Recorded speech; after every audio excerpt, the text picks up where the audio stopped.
जब भी भारतीय राजनीति या शासन व्यवस्था को समझने की बात आती है तो एक नाम हमेशा सबसे पहले आता है, एम लक्ष्मीकांत की इंडियन पॉलिटी। बिल्कुल। आज हम यही देखने वाले हैं कि आखिर ये सिर्फ एक किताब क्यों नहीं है, बल्कि अपने आप में एक पूरा संस्थान कैसे बन गई है। और इसकी जो सबसे बड़ी वजह है ना, वो किताब के पहले कुछ पन्नों में ही छिपी है। अच्छा जी। लेखक ने जिन स्रोतों का मतलब जिन सोर्सेस का जिक्र किया है वो लिस्ट देखिए। एक तरफ Granville Austin, D Basu, Subhash Kashyap जैसे संविधान के दिग्गज हैं जी। तो दूसरी तरफ सरकारी रिपोर्ट्स, संसदीय बहसें, अदालतों के फैसले। ये दिखाता है कि ये किसी एक व्यक्ति की राय नहीं है, ये दशकों के काम का एक निचोड़ है। ये तो कुछ ऐसा हुआ कि आप किसी फिल्म के क्रेडिट्स देखें और उसमें दुनिया के सारे बड़े डायरेक्टर्स का नाम हो। हाँ, कह सकते हैं। और शायद इसीलिए ये इतनी भरोसेमंद भी है। बिल्कुल। तो जाहिर है ये अप्रोच हमारे संविधान के बनने के तरीके से भी तो मेल खाती है। हाँ। है ना?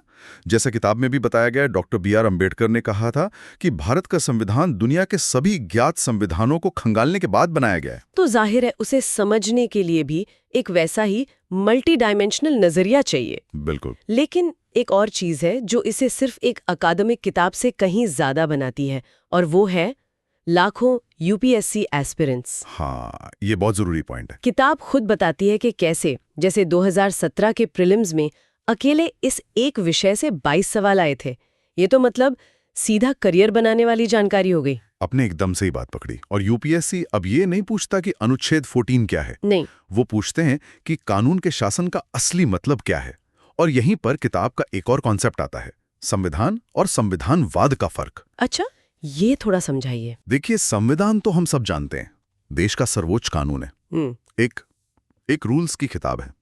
लेकिन संविधानवाद का मतलब है कि सरकार की शक्तियां भी सीमित है, वो कानून से ऊपर नहीं है। मतलब सरकार मनमानी नहीं कर सकते। जी, यही असली लोकतंत्र की पहचान है, तानाशाही की ठीक उल्टा।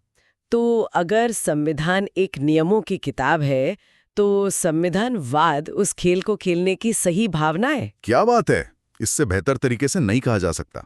तो चलिए इसी भावना को पकड़कर किताब के शुरुआती हिस्से में चलते हैं, जहां भारत के संवैधानिक ढांचे की ऐतिहासिक जड़ें बताई गई हैं। और यहाँ एक बड़ी दिलचस्प बात है। कौन सी? किताब बताती है कि कैसे 1857 के विद्रोह के बाद जब 1858 में सत्ता ईस्ट इंडिया कंपनी से सीधे ब्रिटिश क्राउन के हाथ में गई, हाँ, तो उस कानून को कहा गया act for the good governance of India, मतलब भारत के अच्छे शासन के लिए अधिनियम। सुनने में तो बहुत अच्छा लगता है ना? नाम तो बहुत शानदार था। लेकिन काम बिल्कुल उल्टा था। उस एक्ट ने असल में भारत में एक बेहद सेंट्रलाइज मतलब केंद्रीकृत और तानाशाही सरकार की नींव रखी। कैसे? एक नया पद बनाया गया, सेक्रेटरी ऑफ स्टेट, जिसे भारत पर पूरा कंट्रोल दिया गया। और वो जवाबदेह किसे था? ब्रिटिश संसद को, भारतीयों को नहीं। यहीं से हमारे आज के प्रशासनिक ढांचे के कई अच्छे और बुरी चीजें निकली हैं। तो ये किताब सिर्फ तथ्य नहीं बताती, बल्कि उनके पीछे की जो कहानी है, जो मंशा है, उसे भी सामने लाती है। तो आज हमने एम लक्ष्मीकांत की इंडियन पॉलिटी की बस एक झलक देखी है। ये सिर्फ एक गाइड बुक नहीं है, बल्कि ये समझने का एक फ्रेमवर्क है कि भारत का लोकतंत्र कैसे काम करता है। हाँ, और ये हमें उस बहस पर भी वापस ले आती है जो अक्सर होती है कि क्या हमारा संविधान एक उधार का थैला है। हाँ, ये बहुत सुना है। लेकिन ये भी दिखाती है कि इन सभी विचारों को भारतीय मिट्टी के हिसाब से कैसे ढाला गया।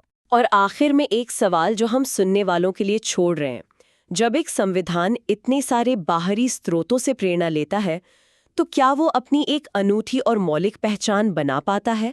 और उस पहचान को समझना आज के भारत को समझने के लिए कितना जरूरी है?